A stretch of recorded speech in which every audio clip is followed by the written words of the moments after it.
밤만 되면 눈이 갑자기 더 침침해지고 글씨가 흐려 보이고 불빛이 번져 보이는 분들이 있습니다.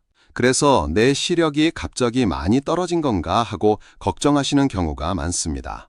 그런데 여기서 먼저 구분하셔야 할 것이 있습니다. 정말 눈이 갑자기 나빠진 것인지 아니면 밤에 눈을 힘들게 쓰는 습관 때문에 더 불편해진 것인지입니다. 특히 잠들기 전 휴대폰을 가까이에서 오래 보거나 밤 불을 끄고 화면만 보고 있거나 TV를 보다가 중간중간 휴대폰까지 계속 들여다보는 습관이 있으면 밤에 눈이 훨씬 더 피곤하게 느껴질 수 있습니다. 반대로 그냥 피로라고 넘기면 안 되는 신호도 있습니다. 오늘은 이 둘을 쉽게 구분해 보겠습니다. 밤에 왜 눈이 더 힘든지, 어떤 습관이 눈 부담을 키우는지, 그리고 오늘부터 무엇을 바꾸면 좋은지 차근차근 말씀드리겠습니다. 많은 분들이 화면을 오래 보면 가장 먼저 블루라이트를 떠올리십니다. 물론 화면을 오래 보는 것 자체가 눈에 부담이 될 수는 있습니다. 하지만 실제로 많은 분들이 느끼는 불편은 화면을 보는 동안 깜빡임이 줄고 그 결과 눈이 더 마르기 쉬워진다는 점과 관련이 있습니다. 화면에 집중하면 나도 모르게 눈을 덜 깜빡이게 됩니다. 그러면 눈 표면이 쉽게 마르고 그 상태가 이어지면 시리고 뻑뻑하고 흐려 보이는 느낌이 생길 수 있습니다. 특히 저녁에는 낮 동안 쌓인 피로가 이미 있는 상태입니다. 몸도 피곤하고 눈도 지쳐 있는데 그때 가까운 거리에서 작은 화면을 오래 보면 같은 시간이라도 더 힘들게 느껴질 수 있습니다. 그래서 낮에는 괜찮다가 밤만 되면 유독 더 불편하다고 느끼는 분들이 적지 않습니다. 이때 많은 경우는 시력이 갑자기 나빠진 것만이 아니라 피로와 건조가 겹쳐서 나타나는 변화일 수 있습니다. 또 밤에는 주변 환경도 영향을 줍니다. 주변이 어두우면 화면 빛이 상대적으로 더 강하게 느껴집니다. 방은 어둡고 눈앞 화면만 밝으면 눈은 그 차이를 계속 견뎌야 합니다. 이런 상황에서는 조금만 오래 봐도 눈이 빨리 피곤해질 수 있습니다. 밤에 눈을 가장 힘들게 만드는 습관은 몇 가지가 뚜렷합니다. 첫 번째는 불을 끄고 휴대폰을 보는 습관입니다. 주변은 어두운데 화면만 밝게 켜져 있으면 눈은 계속 강한 대비를 견뎌야 합니다. 이 상태가 오래 이어지면 피로감이 더 커질 수 있습니다. 두 번째는 너무 가까이 보는 습관입니다. 글씨가 잘 안 보인다고 휴대폰을 자꾸 얼굴 가까이 가져오면 잠깐은 편하게 느껴질 수 있습니다. 하지만 가까운 거리에 계속 초점을 맞추는 부담이 커지기 때문에 시간이 갈수록 더 힘들어질 수 있습니다. 나이가 들수록 가까운 글씨를 보는 일이 더 불편해지기 때문에 이런 습관은 더 큰 피로로 이어질 수 있습니다. 세 번째는 쉬지 않고 계속 보는 습관입니다. 뉴스 하나 보고 영상 하나 보고 메시지 확인하고 다시 다른 내용을 보다 보면 30분, 1시간이 금방 지나갑니다. 하지만 그 시간 동안 눈은 거의 쉬지 못합니다. 깜빡임은 줄고 눈물막은 불안정해지고 눈 표면은 점점 더 마르기 쉽습니다. 네 번째는 TV와 휴대폰을 번갈아 보는 습관입니다. TV를 보다가 광고 시간에 휴대폰을 들여다보고 다시 TV를 보고 또 휴대폰을 보는 식으로 눈을 계속 쉬지 않게 만드는 경우가 많습니다. 본인은 쉬고 있다고 생각할 수 있지만 눈은 계속 일을 하고 있는 상태입니다.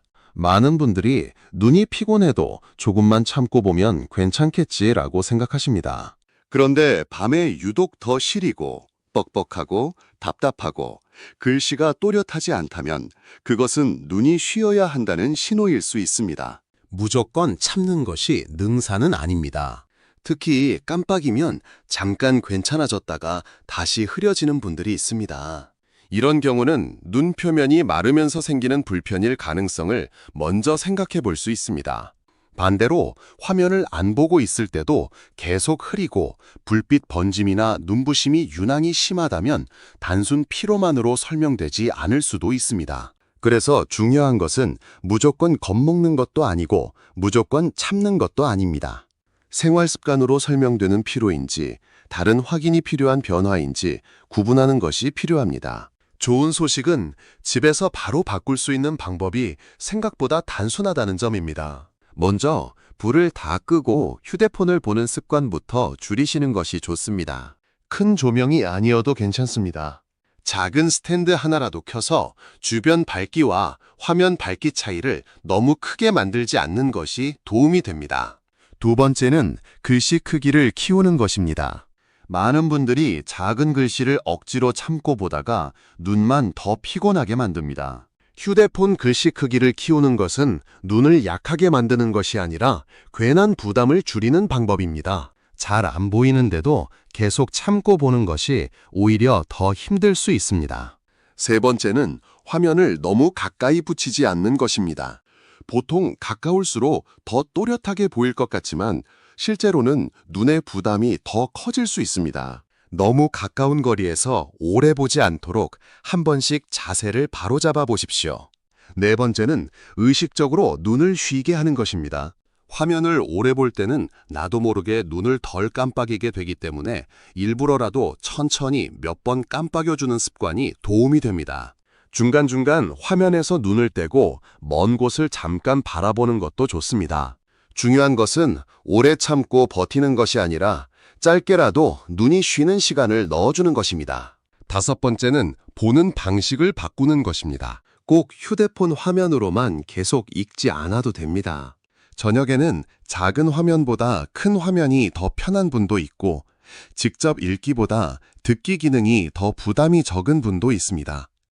핵심은 무조건 덜 보는 것이 아니라 내 눈이 덜 힘든 방식으로 보는 것입니다. 하지만 생활 습관을 바꿔도 계속 불편하다면 다른 원인도 생각해야 합니다. 눈이 이미 많이 건조한 상태일 수도 있고 지금 쓰는 안경 도수가 눈 상태와 맞지 않을 수도 있습니다. 또 나이가 들면서 생길 수 있는 변화 가운데는 특히 밤에 더 불편하게 느껴지는 것들이 있습니다. 예를 들어 백내장은 밤에 불빛이 번져 보이거나 눈부심이 심해지는 느낌으로 나타날 수 있습니다. 가까운 글씨가 갑자기 더 어려워졌다면 노안 변화도 함께 살펴볼 수 있습니다. 중요한 것은 밤에만 불편하니까 그냥 피곤한 거겠지라고 단정하지 않는 것입니다. 특히 한쪽 눈만 유난히 다르게 느껴지거나 갑자기 시력이 떨어진 느낌이 들거나 통증이나 심한 충혈이 함께 있다면 생활 습관 문제로만 넘기지 않는 것이 좋습니다. 여기서 꼭 기억하셔야 할 신호가 있습니다. 날파리처럼 떠다니는 것이 갑자기 많아졌거나 번쩍이는 빛이 보이거나 시야 한쪽에 그림자나 커튼이 들이온 것처럼 느껴진다면 늦지 않게 진료를 받아야 합니다. 이런 변화는 단순 피로와는 결이 다를 수 있습니다. 또 갑자기 한쪽 눈 시야가 이상하게 느껴지거나 시력이 급격히 달라진 것 같거나 심한 통증과 충혈이 함께 있다면 그냥 쉬면 되겠지 하고 넘기지 마십시오. 밤에 눈이 피곤한 것과 바로 확인이 필요한 신호는 다릅니다. 그래서 괜히 겁을 크게 먹을 필요는 없지만 무엇을 주의해서 봐야 하는지는 분명히 알고 계시는 것이 좋습니다. 오늘 내용은 이렇게 정리하시면 됩니다. 밤에 눈이 더 피곤한 이유는 단순히 시력이 떨어져서만이 아니라 화면을 볼 때 깜빡임이 줄고 눈이 마르기 쉬운 습관과도 관련이 있습니다. 불 끄고 휴대폰 보기, 너무 가까이 보기, 쉬지 않고 오래 보기 같은 습관은 생각보다 눈을 많이 힘들게 합니다.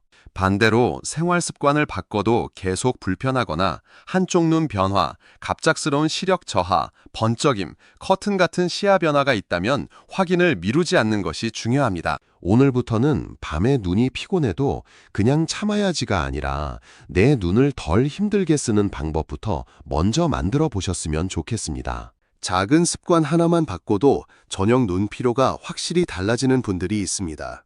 도움이 되셨다면 구독과 좋아요로 함께 해주시고 다음 영상에서는 많은 분들이 궁금해하시는 눈 건강 음식 이야기를 과장 없이 실제로 도움이 되는 기준으로 쉽게 정리해 드리겠습니다.